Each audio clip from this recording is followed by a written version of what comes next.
Hello, friends. I am Dr. Sunil Agrawal. I am coming up with the next story of about the Chittorgarh Fort. This story I have taken it from yatra.com. About Chittorgarh. It is situated in the historical city of Chittorgarh. The Chittorgarh Fort stands strong as a citadel in the state of the forts and palaces. Although there are many monuments in Rajasthan to be seen and admired, but Chittorgarh Fort is an epic waxing poetic about the Rajput gallantry and honor. Built in the 7th century AD, thus UNESCO World Heritage Site, used to be the capital of the Mewar rulers. The fort complex comprises 7 gates, 2 towers, and 65 structures. The largest fort in India and Asia, Chittorgarh Fort has withstood 3 major Muslim invasions starting from Alauddin Khilji, Bahadur Shah, and Akbar, but never for once seen as a Muslim bastion and always regarded as the hallmark of the Rajput Amar proper. It wasn't fight for religion or faith.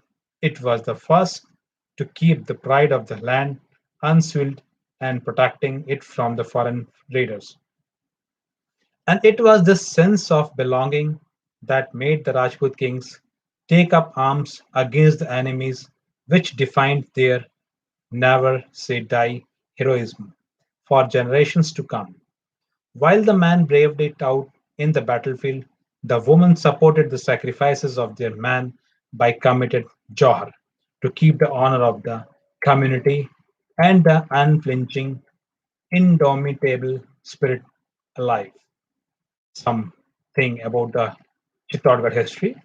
It is also called Chitrakuta, for it was built by the king Chitrangad, hailing from the royal Maurya house in the street. Later, the fort was captured by the Mewar rulers in 1728 CE. It was in 1303 when Alauddin Khilji took the fort from Ratan Singh in a glorified battle, filling the historical accounts as a testament to the Rajput valor. But soon enough, the Rajputs took hold of their pride and were ruling over the fort again, this time under Hamir Singh of the Sisodia clan. In 1535, the fort came under the control of Bahadur Shah, a ruler in Gujarat.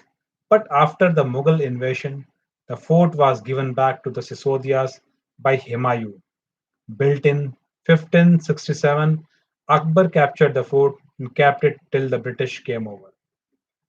About its architecture. Sprawling across 700 acres and a circumference of 13 kilometers, the fort has a kilometers long road that takes up the rampart after passing through 7 gates, namely Ganesh Gate, Hanuman Gate, Padan Gate, Jodhla Gate, Bhairo Gate, Lakshman Gate, and the last and the main gate, Ram Gate. These gates were built to protect the fort from the enemy attacks and the archers even protect against the elephants from entering. The walls are made of lime mortar and rise up to 500 meters above the ground level. There are 4 palaces, 19 temples including Jain and Hindu temples, 20 water bodies, and 4 memorials.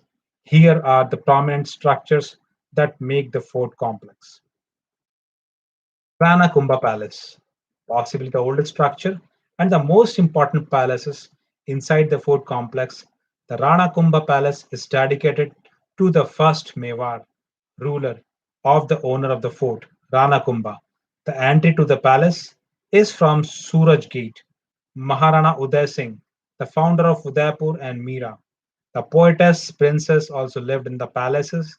It is also said that Rani Padmini committed Johar in the cellars at the base of the palace. Padmini Palace, located palace in the south of the fort. The white edifice comprises 3 floors and canopy covered roofs with a moat. This is where Rani Padmini, the wife of Ratan Singh and a crucial character in the history of the fort, and the Rajputana sensibilities lived. It is said that it was at the palace that Alauddin Khilji got a glimpse of Padmini, after which he was consumed with the thoughts of possessing her and decided to revenge Chittorgarh, and hence the glorified battle ensued. Fateh Prakash Palace. Built by Fateh Singh, the palace is known as museums, which houses several structures, including temples, freecoes, and fountains. The museum has on display a range of important exhibits like swords, shields, helmets, uniform of the soldiers, and more. Vijayastham, the taller of the two tower and also called Jayastham, it stands as a proud structure of triumph and power of the Mewar royalty. It was erected by Maharana Kumbh in honor of his victory over Mahmud Shah Khilji during 1458 and 1468. It took a decade to complete this impressive structure standing 122 feet height. There are 9 floors in total with a circular stairwell of 157 steps. It is now illuminated in the evening, offering a splendid narrative of the history of the palace. Kirti the 72 feet high tower was built somewhere in the 12th century and is mostly decorated with Jain inscriptions and sculptures.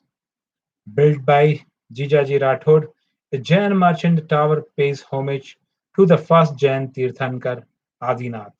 The tower has 6 floors and 54 steps. It's about its timing. Chittorgarh Fort timings are 9 to 6 p.m., 9 a.m. to 6 p.m. The visiting hours for Chittorgarh Fort light and sound show are between 7 in the morning till 8 in the evening. The Chittorgarh Fort entry fee for the same for adults is rupees 50, while for the kids the entry ticket is pegged at rupees 25. Opening hours of the Fateh Prakash Palace Museum are from 9:45 a.m. to 5:45 p.m. It will take around 2 to 3 hours exploring the entire fort complex. Make sure you have enough time and wear comfortable shoes as you will have to walk a lot. Chittorgarh Fort has been located near Gambhari River in the southern Rajasthan. Chittorgarh Fort is also addressed as Chittor Fort Road, Chittorgarh, Rajasthan 31 200. Its opening days.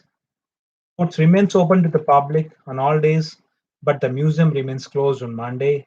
Best time to visit Chittorgarh is between October to March when you can cover the fort easily in a cooler weather.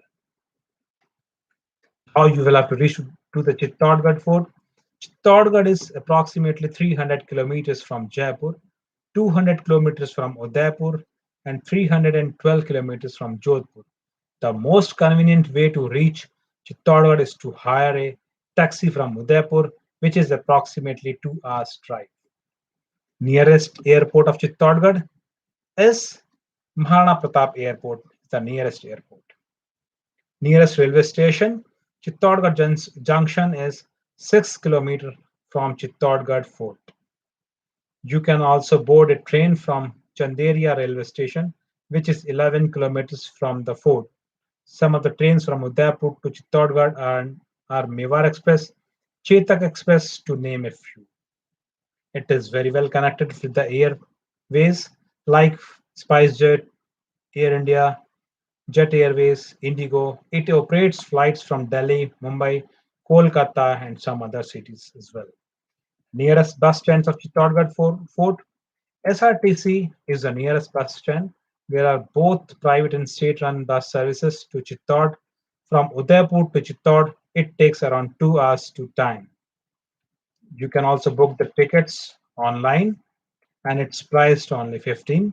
If you are an Indian citizen, then you will have to shell out rupees 200 as this that is the Chittorgarh Fort entry ticket for foreigners.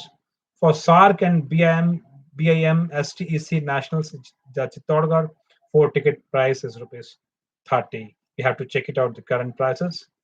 There are a lot of hotels to stay in Chittorgarh. Various good hotels, budget hotels, economic hotels are also there, like Chittorgarh Fort Haveli, which is just only 1 kilometer from the fort, or Hotel Royal in 4 kilometers from the fort. If you are looking for an accommodation at a higher prices, find then go Elegance Resorts, which is only 4 kilometers from the fort. Things to do in Chittorgarh: do explore the Ranasanga market for its fine display of local arts, jewelry, and handicrafts.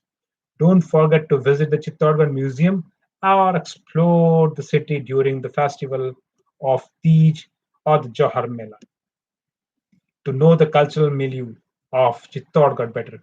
It is the best to book popular Chittorgarh holiday packages for the best experience in the city of historicity. Thank you. We will again come with some other story. Till then, have a good day. Bye.